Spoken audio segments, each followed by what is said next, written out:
Bonjour les amis, donc je vais vous faire un petit point de situation en fait sur ce qui se passe en Ukraine parce qu'il y a des infos. Donc là il y avait des négociations aujourd'hui qui avaient lieu à Istanbul.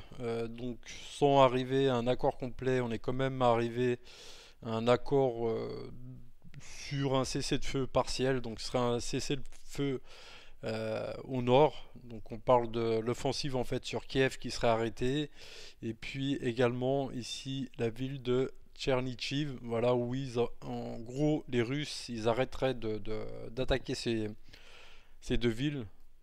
Et en fait ce qui est intéressant de voir c'est que actuellement en fait il y avait des contre-offensives ukrainiennes qui étaient en cours et les troupes russes étaient en train de reculer.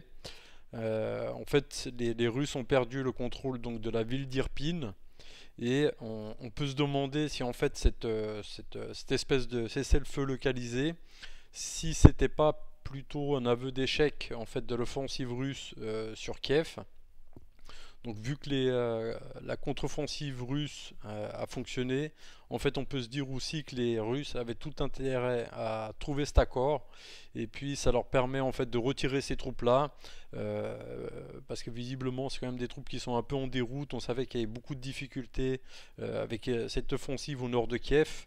Donc déjà on avait eu dans une première phase en fait une tentative de prise de l'aéroport de Stomel qui n'avait pas fonctionné et ça avait fait échouer en fait tout le plan qui était au début de prendre la capitale très rapidement. Donc déjà ça c'est voilà une chose qu'on peut se dire, on peut se dire à cette heure-ci ce cessez-le-feu localisé, c'est pas forcément qu'on va arriver à un accord, mais c'est plutôt, je pense, enfin c'est mon point de vue, que c'est une façon pour les troupes, pour les Russes de geler ce front, ou peut-être voire même de retirer ces troupes et de les rediriger vers la région du Donbass. Parce qu'en effet, les Russes, ils ont annoncé que leur objectif prioritaire, à partir de maintenant, que ça allait être cette zone du Donbass. Là aussi, il faut qu'on essaie de comprendre quels sont les objectifs de guerre des Russes parce que ça devient un peu flou et on peut se demander si c'est pas plutôt un espèce de constat d'échec, bien que l'échec il n'est pas complet parce que une des grosses prises de guerre en fait russe et un des gros objectifs qui a été atteint, c'est en fait de sécuriser tout simplement le nord de la Crimée. Donc voilà pourquoi on parle de géopolitique, parce que ça mélange la politique et aussi la géographie. Et on peut comprendre en termes militaires aussi à quel point la géographie est importante. Donc on voyait que les Russes, donc, ils avaient déjà conquis la Crimée, hein. Et puis le problème c'est qu'ils avaient un seul accès en fait à la Crimée, qui était un pont ici qui a été construit. Mais voilà, ça fait quand même un accès limité. En prenant toute cette zone au nord de la Crimée, ils sécurisent en fait le flanc nord de la Crimée, donc stratégiquement c'est assez bien joué, et on comprend aussi vraiment l'importance de la ville de Mariupol, donc qui n'est toujours pas entièrement conquise. Il y a beaucoup de combats de rue, et voilà, donc c'est une ville qui résiste encore, même si on voit elle est totalement encerclée. Donc, au niveau de ce qui pourrait être le prochain gros objectif en fait des Russes, c'est simplement en fait de prendre Odessa et puis de relier en fait à toute cette région ici en rouge, qui est la Transnistrie. Donc c'est une enclave russe collée en fait à la Moldavie. C'est même du territoire que revendique la Moldavie, mais ils envahissent pas parce que le territoire il est surarmé. Il y aura même des rumeurs comme quoi il y aurait des armes nucléaires présentes sur ce territoire.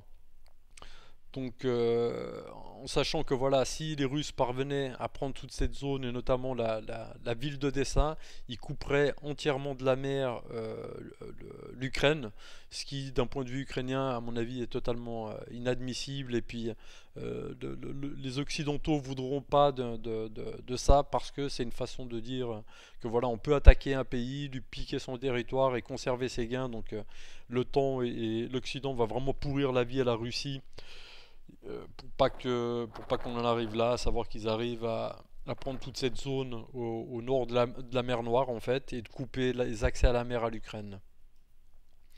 Donc à cette heure-ci, donc on sait qu'ils sont arrivés à une espèce d'accord de cessez-le-feu.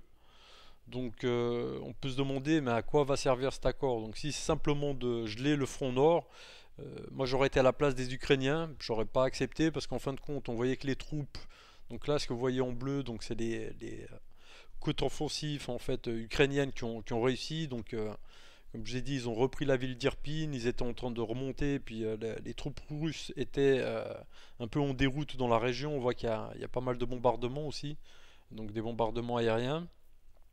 Mais voilà, avec les effectifs qui avaient été déployés par les Russes, c'était impossible qu'ils prennent Kiev. Et puis il y avait un gros risque pour les milliers d'hommes qui étaient là russes de se retrouver en fait euh, totalement en déroute. Donc il y avait un intérêt stratégique pour les Russes de geler en fait ces fronts-là. Donc on peut comprendre qu'ils aient voulu négocier cela. Je vois pas trop où est l'intérêt des Ukrainiens en fait. Ils auraient plutôt dû essayer d'obtenir un accord global de cessez-le-feu, ce qui aurait permis notamment aux personnes qui sont à Mariupol de pas se faire détruire, même si voilà, on sait que c'est plutôt des bataillons ultra et voire nazis qui sont présents à Mariupol. Et c'est une ville qui est en train d'être prise notamment par les Tchétchènes.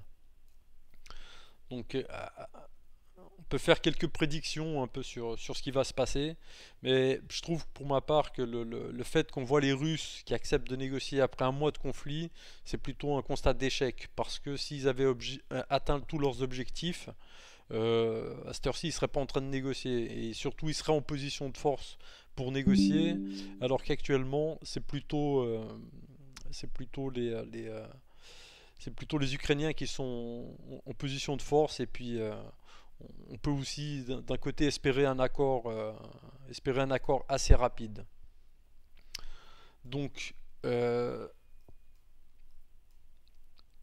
qu'est-ce qui va se passer dans les jours, les semaines à venir? Donc bien malin celui qui peut le prédire, mais on tend quand même vers un accord. Et en fait cet accord, ce serait un statut neutre pour l'Ukraine, mais avec des garanties internationales de la part notamment de ses alliés de l'OTAN, c'est-à-dire que l'Ukraine ne rentrerait pas dans l'OTAN, n'aurait pas de base de l'OTAN sur son territoire, mais aurait un article, en fait, une espèce de copier-coller de l'article qui existe au sein de l'OTAN, c'est-à-dire si la Russie venait en fait à réenvahir l'Ukraine, il y aura un article qui ferait que les alliés de l'Ukraine seraient obligés d'intervenir.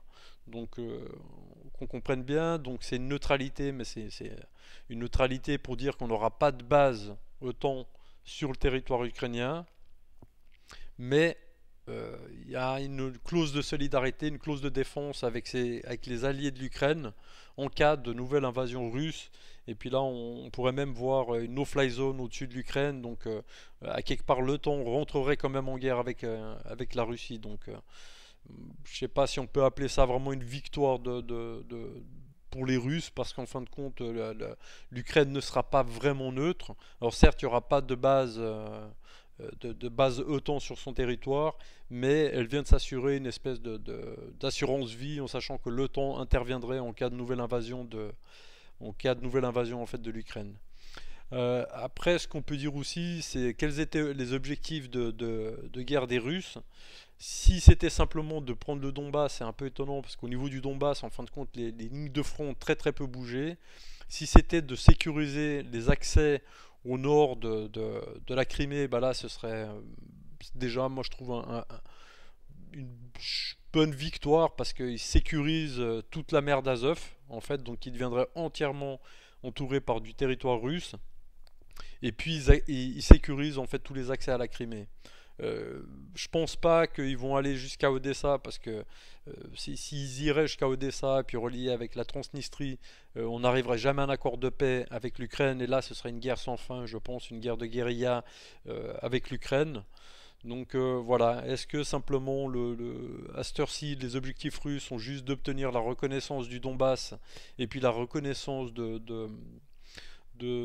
la Crimée comme étant soit des territoires russes, soit des régions autonomes. Bon, la Crimée, on sait que les Russes ne vont pas lâcher ça maintenant, mais c'est plutôt la question du Donbass. Est-ce que ces territoires vont être rattachés à la Russie ou est-ce que ce sera simplement des provinces autonomes dans le cadre de l'Ukraine, en fait, dans les frontières de l'Ukraine. Donc c'est ça qui reste en suspens. Deuxième question, donc on a dit cette zone ici au nord de la Crimée.